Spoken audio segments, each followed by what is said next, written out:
Элге жеткирилген газдын курамында аба кошулган. Кенен кулаш жайган мындай пикирди Кыргыз Газпромдун диспетчердик бөлүмүнүн башчысы четке какты. Анткени андай кадам жарандар үчүн абдан кооптуу жана аны жасоого дагы мүмкүн эмес. Биздин жер аркылуу өткөн газ түтүктөр Казакстанга жана коңшу мамлекеттерге жеткирилет. Алгач Кыргызстан элдин газ муктаждыгын алдын алган соң гана коңшу өлкөлөр көгүлтүр от менен камсыз болушат.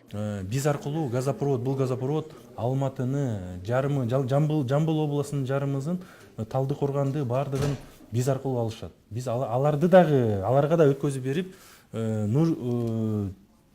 керектүү объемдорду обеспечить керек. И диспетчерский служба деген ошол эң ошондой керектүү, который ошол управлять этет ошонун баардык немелери менен.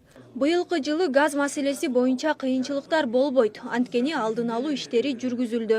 Көгүлтүр от боюнча муктаждык дагы жаралбайт. Бирок кандайдыр бир көйгөйлөр жаралса, диспетчердик бөлүм акысыз кызмат көрсөтүүгө даяр. Адамдын өмүрүнө зыян келтире турган ситуация болуп атса, газды өчүрүп салат, жаап коет. Анан кийин башка специалисттер келип, ал жерди ремонттоп, анан кайра газ беребиз. Акысыз. 2016 жылы Кыргызстан аркылуу өткөн газ түтүктөр боюнча Казакстан жана Өзбекстан менен келишимдер түзүлгөн. Ошол убактан тартып ишке кирген диспетчердик бөлүм кызматы газ жеткирүүнү көзөмөлгө алып келет.